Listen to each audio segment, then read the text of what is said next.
kuri iki cyumweru ikipe ya APR Football Club ndetse n'ikipe yo mu gihugu cya Zambia ikipe bita Power Dynamos habaye umukino wa gishuti uzwi nk'inkera y'abahizi.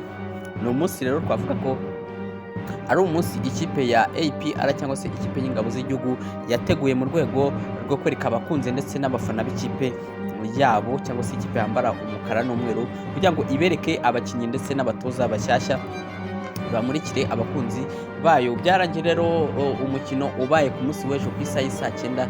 Twavuga ko wari umukino wari ukomeye ku mpande zombi, dore ko aya makipe yombi yaba ari ikipe ya APR yaba ari ikipe ya Power Dynamos yo mu gihugu cya Zambia, ni amakipe yombi bigaragara ko yombi n'ubundi yitegura imikino ya CAF Champions League iteganyijwe mu kwezi kwa 9.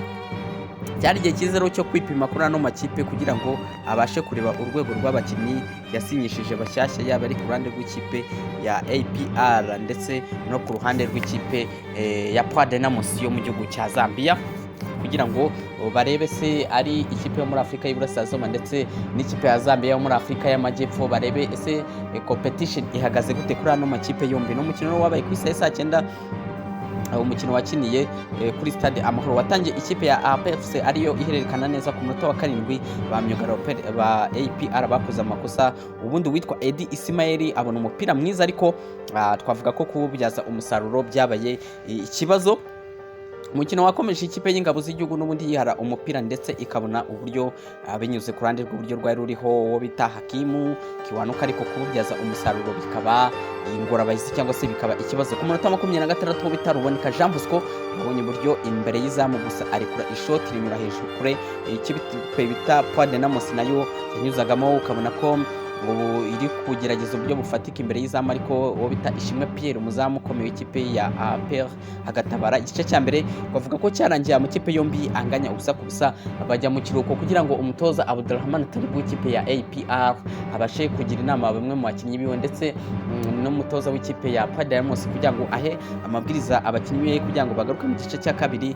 Hari impinduka bakoze mu gice cya kabiri, APFC yaje iri hejuru ndetse ku munota 49 Jibril Watarahita afungura amazamu, umupira wari uvuye kuri kufra yatewe na Ruboneka Jean Bosco ubundi ashyira umutwe. Twavuga ko ari kimwe mu bitego byiza cyane uyu mukinnyi atsinze nyuma y'iminota 3 gusa. N'ubundi Jibril Watara yahise atsinda igitego cya kabiri.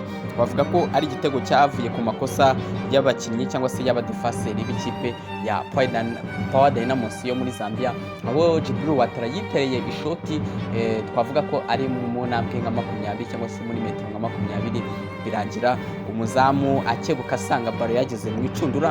Ku munota 60 ikipe ya Power Dynamos yakoze impinduka mu kibuga, havamo Innocent Kashita ndetse na Austin Muwowo, hajyamo Chifundo Mufasi ndetse na Titus Chansa. APRFC nayo yahise n'ubundi ikora impinduka mu kibuga, havamo Jibril Watara, havamo Fitina Omborenga, havamo Shimimana Yunusu, Hakimu Kiwanukana, Mamadusi, maze hajyamo Alisuwane Byiringiro Jajiberi, hajyamo Mamadou Laminiba, Denis Omedi Mujajiberi ndetse n'umukinnyi baretse gusinyisha mushyashya William Togi. Nyuma yuko Mujajiberi yinjiye mu kibuga wabonaga ko ibintu bitangiye guhinduka nanone, aho yari yazijegeje abadefenseri b'ikipe ya Power Dynamos.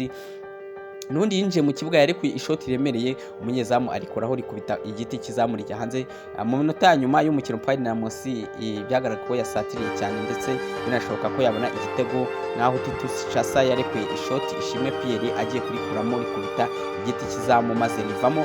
Umukino warangiye APFC n'ubundi itsinze ikipe yo mu gihugu cya Zambia Power Dynamos ibitego 2-0. Abakunzi b'ikipe ya APR abazamukira mu bicu bavuga ati ikipe yacu ni iyi ngiyi rwose.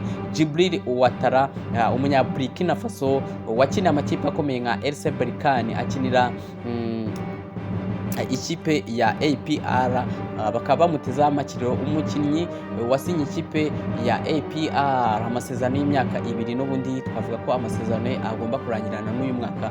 Ese ikipe ya APR yiteguye kuba yakongera amasezerano n'umukinnyi Jibril Watara? Bigaragara ko ari umwe mu bakinnyi bafite umusaruro mwiza mu ikipe ya APR Football Club. Reka tubitege amaso, ariko ikigaragara ko uno mukinnyi Djibril Ouattara akomeje gushimisha abakunzi bo mu mupira w'amaguru, atari ukuvuga ngo ni abakunzi b'ikipe ya APR. Byibuze turi kugaragaza ko, cyangwa se hari kugaragara ko muri shampiyona y'u Rwanda harimo umukinnyi cyangwa se harimo rutahizamu nibura ushobora kuba yatsinda igitego isaha ku isaha, cyangwa se diferanse y'igitego ubona ko ari cya gitego giteguwe cyangwa se igitego cyiza cyane.